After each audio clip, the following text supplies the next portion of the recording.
Brains.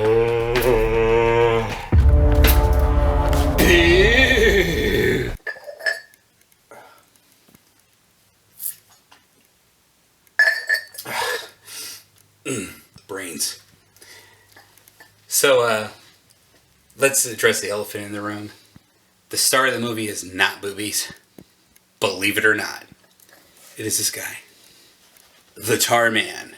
Brains. Prove me wrong. The most disturbing zombie in zombie history is the Tar Man. Played by none other than Alan Troutman, which has a connection to Jim Henson, actually.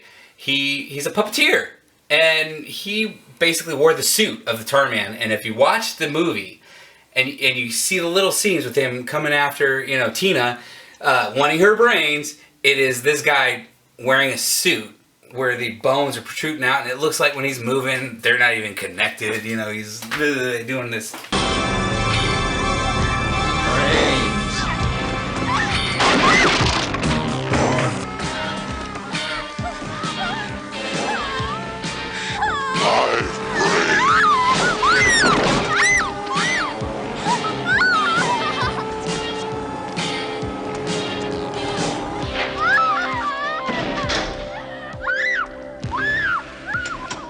But it's disturbing as hell. This guy gave me nightmares.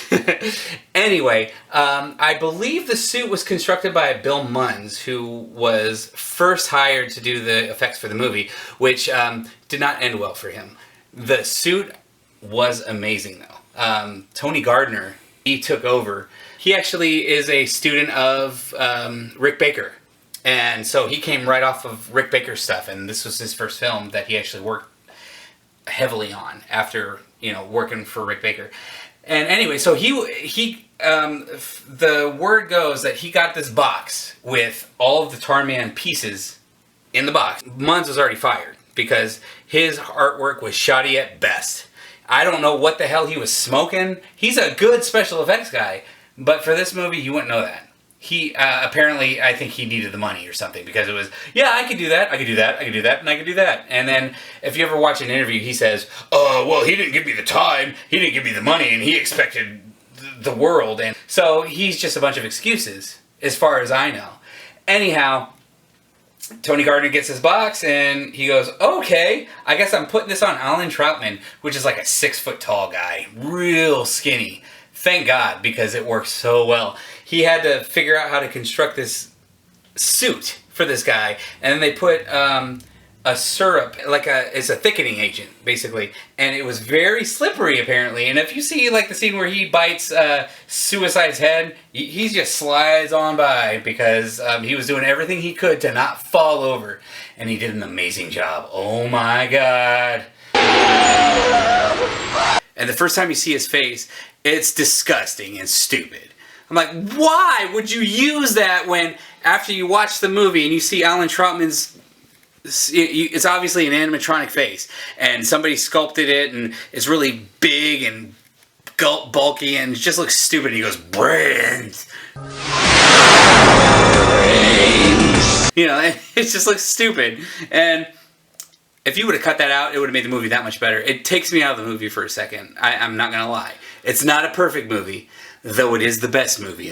As far as we know from Dan O'Bannon's writing, like I said, he wanted to distance himself from George Romero, where they alluded to maybe a satellite falling down from the sky that brought the dead to life. In this one, it was the Army's doing. It was a gas called the 2,4,5-trioxin. And what it did was it got on the bodies, and they started moving around like they were alive. And there was a chemical spill, and all that stuff kind of leaked down into the morgue, and it made all the dead bodies kind of jump around as though it was alive. What chemical? 2,4,5-trioxin, it's called. It was to kind of spray on marijuana or something, and the Darrow Chemical Company was trying to develop it for the Army. There are so many scientific queries on this, especially if you watch YouTube where people go, well, we're going to go dive deep into why the zombies crave brains. And it's the dopamine in the brain. That's what they eat, and it makes them numb to the death. This movie has made its dent in the world. They have made many sequels because it is a cash cow, because it's amazing. There's a movie called The Return of the Living Dead 2. It has nothing to do with the first movie, except for whatever reason, if you watch the movie, you'll know what I'm talking about. Tom Matthews and James Cameron are in this movie. They play different parts, but they do kind of do a tongue-in-cheek, hey, we've been here before! Oh my god, it's like deja vu. It's definitely dumbed down, and it's more funny, and I'm not gonna lie, I have a good time with it. I love that movie. It's not as good as the first one, but it makes me giggle, and it's so stupidly funny. After watching the other sequels, this one's okay. As far as I know, the director of The Return of the Living Dead Part 2 did the Freddy's Nightmares, some Freddy's Nightmares episodes, so that's where he's coming from. He's very tongue-in-cheek. I did not lump The Return of the Living Dead 2 with the sequels, because I think this movie is a little more polished than the sequels. There's a lot of love for The Return of the Living Dead Part 3. Probably because the girl that plays the lead zombie is so hot, and she was a B queen in the 90s, if I remember right. Melinda Clark was her name, and she played the killer tongue, right? The movie sucks. I hate it. They changed that's where they really got into changing the theme. They tried to make a Romeo and Juliet story out of The Living Dead, and it was terrible for me. Yeah. They made 2 Return of the Living Dead movies back to back. I do know, however, that the first movie, like Part 4, was supposed to be Part 5, and Part 5 was supposed to be Part 4. It makes no sense. I would have cut off at Part 2, to be honest with you. But, I guess there's a audience for everything. You need a break from the confusion? We need your money.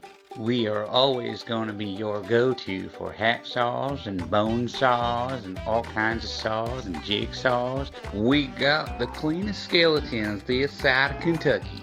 We pride ourselves in bleaching the shit out of those skeletons. So come on down. You need to come down to see You Need a Supply Company. See y'all real soon. Alright, and that was The Return of the Living Dead. Best movie ever made. Don't you agree? Don't forget to like and subscribe, and I'll see you on the next one. Good.